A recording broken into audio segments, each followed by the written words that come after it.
Welcome to Back in the Groove. If you're new here, my name's Keith and I'm getting back into vinyl after having my collection in storage for more than 25 years.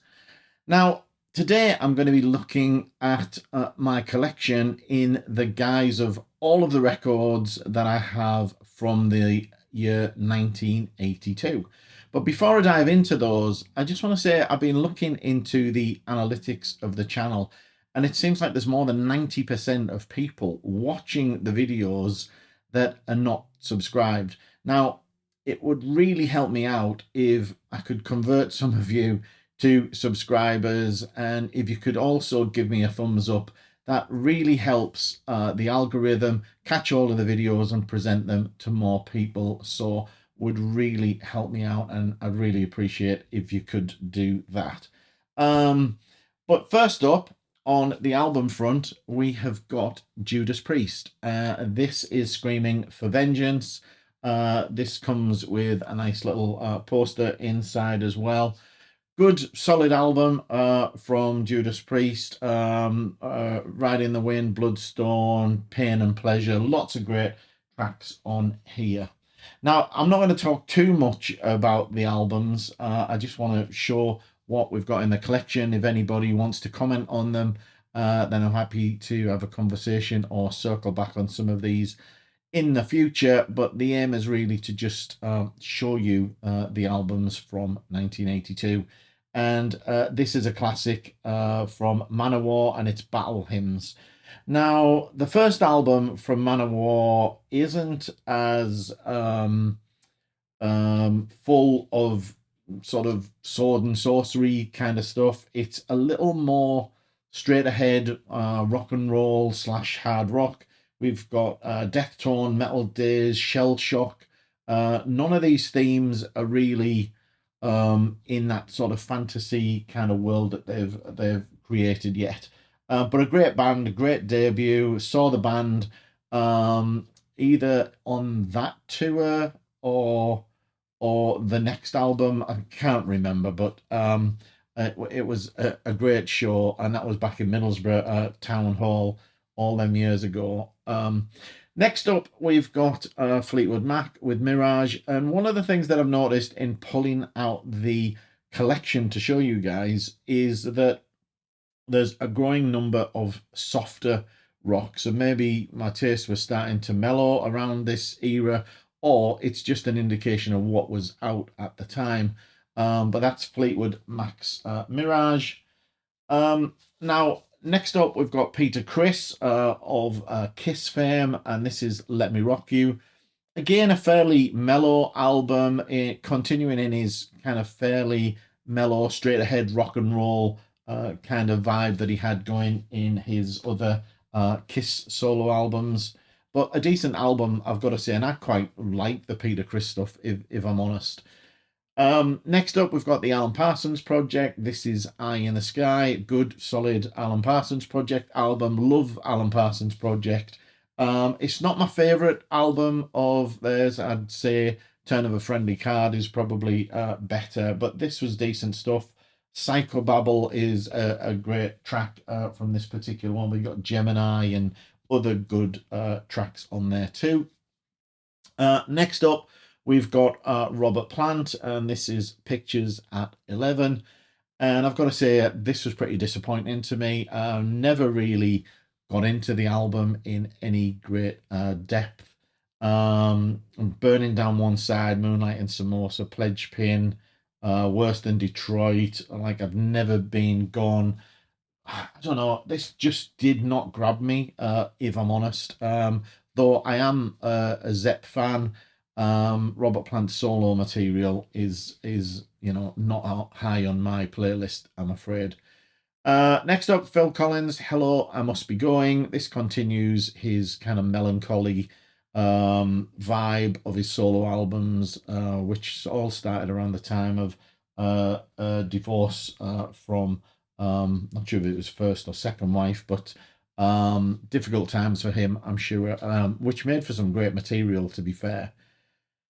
Next up, Paul Carrack. This is Suburban Voodoo. Now, Paul Carrack was ex of Ace. You know, the typical song that you all know is How Long from him. Of course, he later went on to join Mike and the Mechanics. Now, I'm not sure whether this was the first solo album of his, not a big follower of his discography, but not a bad album. Next up, we've got another decent album from Rainbow. This time it's Joe Turner led Rainbow. This is Straight Between the Eyes with tracks like Stone Cold on here. Death Alley Drive was a great one. Mistreated, Eyes of Fire, Rock Fever. A decent album, and I don't mind the Jolin Turner period of Rainbow at all. Of course, I much prefer the Ronnie Dio side, but Jolin Turner is a good singer. Love a lot of his projects, especially Fandango, which he was in before joining Rainbow. Next up, MSG with a live album, or One Night at Budokan. Good, solid live album covering the first couple of MSG albums and a little bit of UFO in there as well. Next up, the Pat Travers Band, or Pat Travers without the band edition. This is Black Pearl, and a good album of his. Some great tracks on here. Stand Up, I Love You, I'd Rather See You Dead. And he does the Fifth by, I think, Beethoven on there as well, which is interesting on guitar. Next up, we've got another live album. This is Blue Oyster Cult's Extraterrestrial Live, which was the live album that followed Fire of Unknown Origin, I think, which was seeing Blue Oyster Cult probably getting a bit more commercial recognition, I think, at the time, and a decent live album. April Wine with Power Play. I'm not sure if this followed the Harder Faster album. This might be the one that immediately followed that. I love Harder Faster. This is a decent album also. Then we've got Demon, and this is the Unexpected Guest, which is the follow-up to the debut, and a good solid album as well. Then we get into some more poppy material. Duran Duran. I'm not sure how I acquired this, if I'm honest. I don't recall ever buying this. This has got Rio on, Hungry Like the Wolf, Save a Prayer, so some of the classic stuff on there. Then we've got some Dire Straits in the form of Love Over Gold, which I think was their biggest selling album. I imagine this is the one with... No, it's not. It's not the one. I was thinking this was the one with Money for Nothing, but it's not. But an okay album. I'm not a big fan of Mark Knopfler, if I'm honest. Another guitar hero. Speaking of sort of guitar heroes in Mark Knopfler, I know he's highly regarded in the guitar world. We've also got Canada's Frank Marino, and this his Juggernaut album. Then we've got the more alternative vibe of the Motels. This is All For One with, I think it's Martha Davis on vocals. Some good tracks on here. Change My Mind's a good one. We've got Only the Lonely, I think was a single from there. Good stuff. I'm a big fan of the Motels. The Steve Miller Band with Abracadabra, which was his big single, which came from this particular album. And then we've got Kansas with Vinyl Confessions. And this was the first Kansas album to feature John Elefante instead of Steve Walsh. And a really good album, but saw, to me, mostly shorter songs, more AOR kind of stuff, but really good stuff. And John Elefante has a great voice, but in a much higher kind of register. Great album. Up next from Y&T. This is Black Tiger. This has got From the Moon on, Open Fire, Don't Want to Lose You. It is great. Winds of Change. It's an absolutely fantastic album, that one. Rick Wakeman. A reasonable fan of Rick Wakeman, especially his earlier stuff, things like Journey to the Center of the Earth, Six Wives of Henry VIII, the Myths and Legends of King Arthur and the Knights of the Round Table, etc. This one is Criminal Record, which came after them. And if I'm honest, I don't recall too much about that. Up next, we've got Vandenberg, which of course is Adrian Vandenberg. Later went on to join Whitesnake. Then we've got a Utopia album in the form of Swing to the Right. A decent album, but again, for me, albums like Oops Wrong Planet, Ra, etc. are more in my wheelhouse. Crocus, a band from Switzerland that had decent recognition around that sort of 80s sort of period. And Mark Storis, I think, was the vocalist with those. Kiss, this is Killers, and this was, I think, this is a kind of a best of with a couple of extra tracks on. So I think the extra tracks are I'm a Legend Tonight, Down on My Knees, Nowhere to Run, Partners in Crime, but it's also got Cold Gin, Love Going, Shout It Out Loud, Shoe Know Something, etc. Then also from Kiss, we get Creatures of the Night, which is a really good album of theirs. Really like that one, and remember seeing I Love It Loud on the Jonathan King show, which was, I think, the first time I ever saw Kiss on the TV. Got an alternative cover of Creatures of the Night there too. Then we've got Billy Squier, Emotions in Motion, which I think was his probably his top selling album. I believe Emotions in Motion itself is a good track. Another, I think, American band, Shooting Star, got a few albums of theirs. Then we've got Saxon with The Eagle Has Landed. This is a live album from Saxon with some classics on: Motorcycle Man, 20,000 Feet, Never Surrender, Wheels of Steel. Really good live album. Next up, we've got Tallers, who are a Canadian band which featured Billy Sheehan before his fame in the David Lee Roth Band, etc. And Tallers are a great band. Really good album, this one. This is Sink Your Teeth Into That. And some great tracks on there. Then we've got the Tigers of Pantang with The Cage. And I really like this. I know John Sykes isn't on this album. I think he may do the guitar solo on Love Potion #9, but really like this album. Love Potion #9 in particular is a great track. Then we've got Rush with Signals. So this has got Subdivisions on, Analog Kid, Chemistry, Digital Man.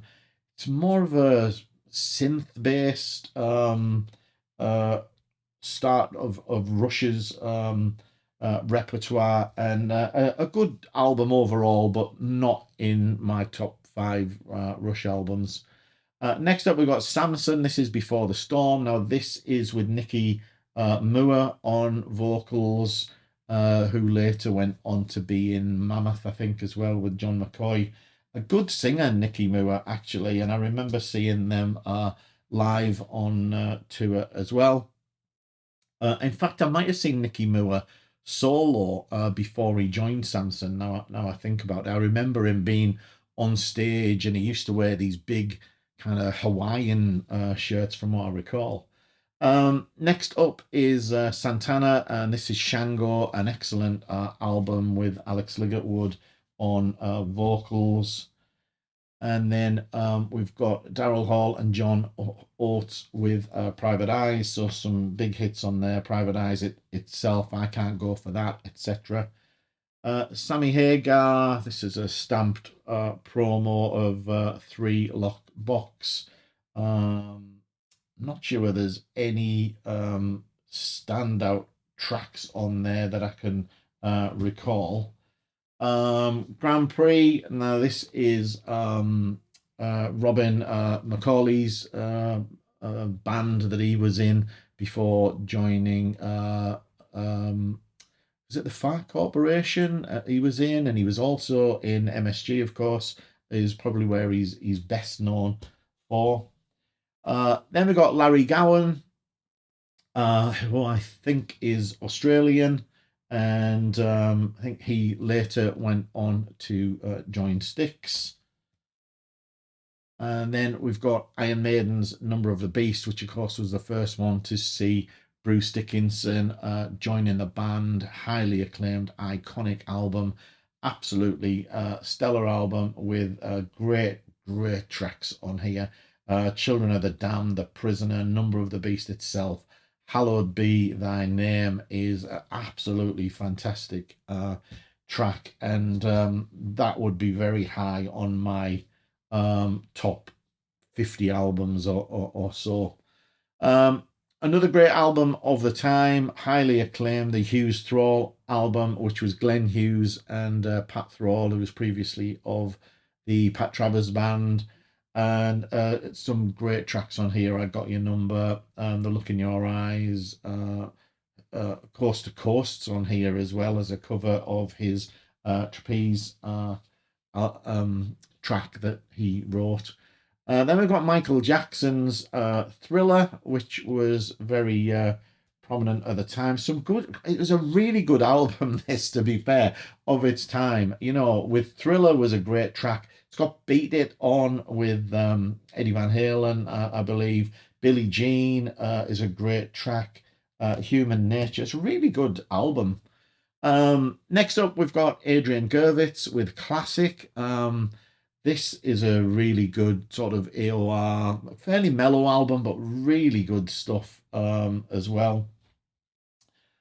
Then we've got Gillan with Magic. Now, this is with Yannick Years on board, and Demon Driver, Caught in a Trap, Driving Me Wild. Now, I think this was actually my wife's, if I'm honest. I don't remember actually listening to that all of that much at the time. This one I did listen to a lot. Big fan of Heart. This is Private Audition, and a really nice album, I think. I really like Cities Burning. Angels is a good track. Hey Darling, Darling. But again, quite mellow stuff, if I'm honest. And then I'm going to finish with a Canadian band, Headpins, and this is their Turn It Loud album. So that's it for me for 1982 and albums from the collection. Any surprises for you guys in there? What is there that particularly interests you? Do you have many of them? What else have I missed from 1982? I'm sure there's lots of great albums out that year that I don't have in my collection. So what should I be looking for? Leave your comments below, and of course I'll get back to you and enjoy the conversation. And until next time, enjoy the music. Bye for now.